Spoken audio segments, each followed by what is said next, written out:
Thank you very much, David, for that introduction, insulting as you have been to my hometown. But I would recommend Bristol. It's God's own city, very beautiful, famous bridge. Anyway, the Lupus Academy. This is my first ever time at the Lupus Academy. I've never been invited to the Lupus Academy before, and I'm under no illusions as to why I'm here. It's not because of any expertise in lupus. It's so I can be the warm-up act for Lupus Dave and Dave Evans.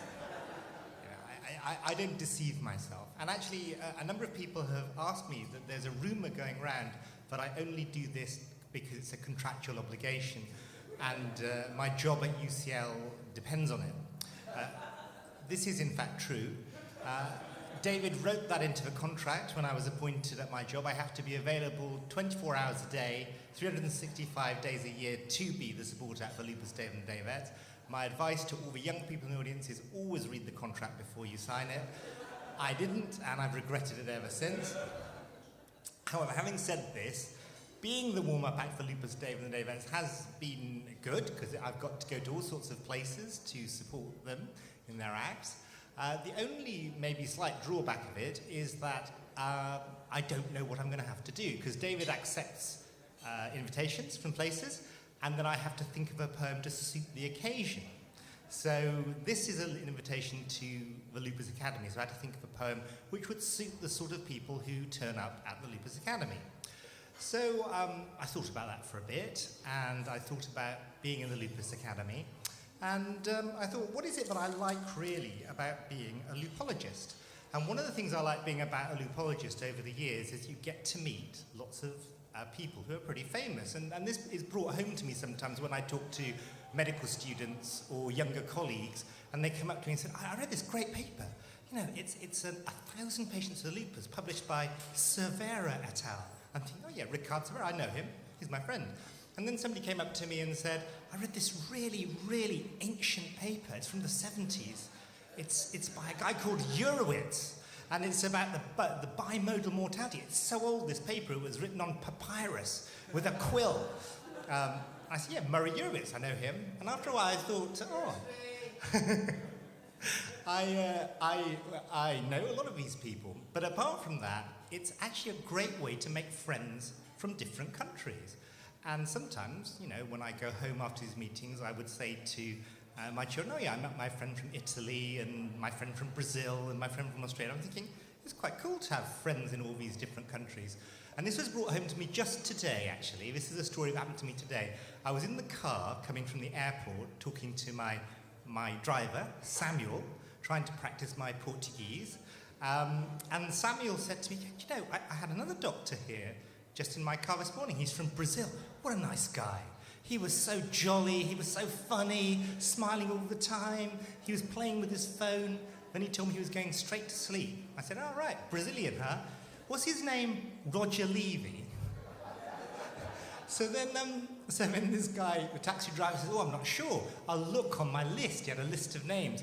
And it would have been better if he hadn't been driving while he was looking at the list. But it was indeed Roger Levy, my friend from Brazil. So I thought, yes, it's nice to go to the Lupus Academy and meet all my friends. So now thinking about my friends, I thought, well, what do I talk about with my friends? What do lupus specialists talk about? And over the last few years, the thing that we've talked about more and more is trials in lupus. How do you do them? What are we going to trial? And most importantly, why do they all fail? Why do they always go wrong all the time, these trials in lupus? So this has been a perennial topic of conversation. So I thought I would write a poem about lupus trials. Now, ordinarily, I try to memorize my poems, but this one was a bit of a last-minute job. I only finished a couple of days ago, so I'm going to read it out. And it's called The Perils of Trials in Lupus. And it goes like this. Now, they say SLE is an ancient disease that can strike any site from your nose to your knees.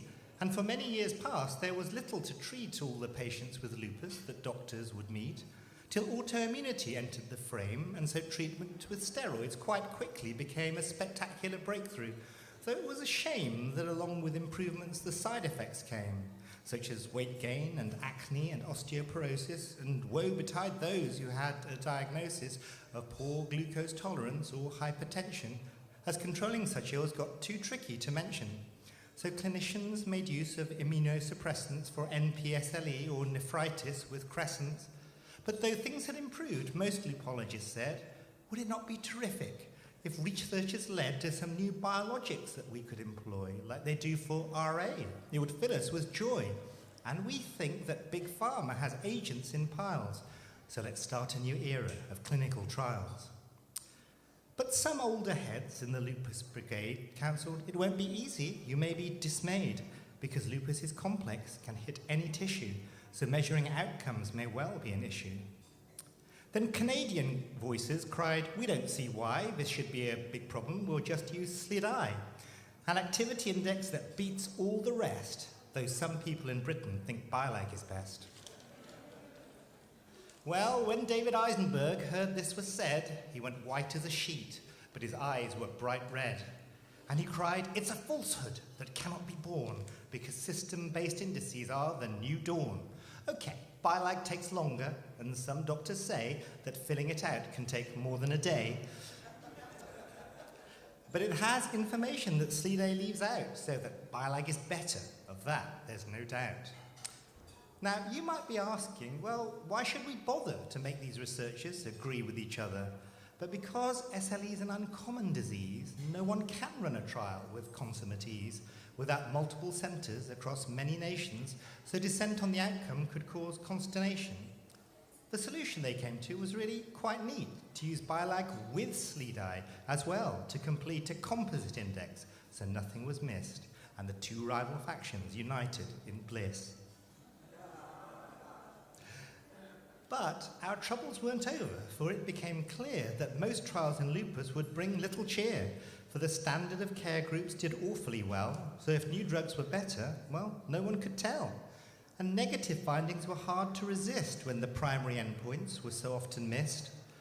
Now, we all thought rituximab had been quite good, and that clinical trials in likelihood would prove a difference in outcomes from standard of care, but reality differed, and many would share a sense of bemusement, frustration and shock at this unforeseen outcome, which acts as a block to our use of this agent as much as we could, for the funders claim cheaper drugs are just as good.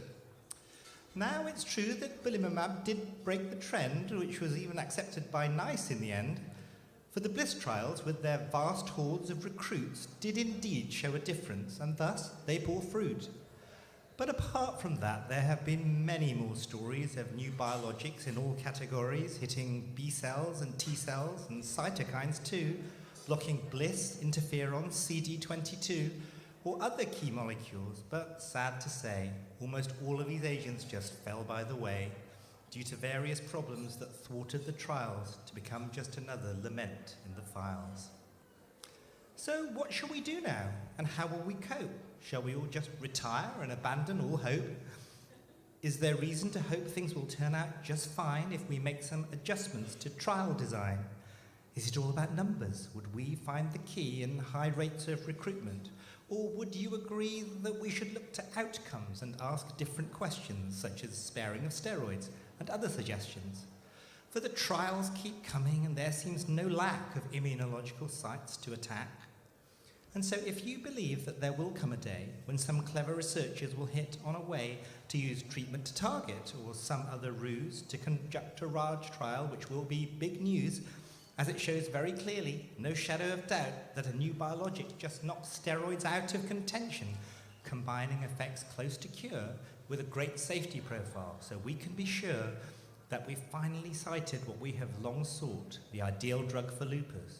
Well, till then, we ought to collaborate keenly and work across nations, for research works better with the participation of all of us here and our friends overseas, so that we may find answers to the hopes and pleas of the patients with lupus whose multiple files, whose clinical symptoms in various styles, whose courage through illness, as seen in their smiles, reminds us of why we need clinical trials.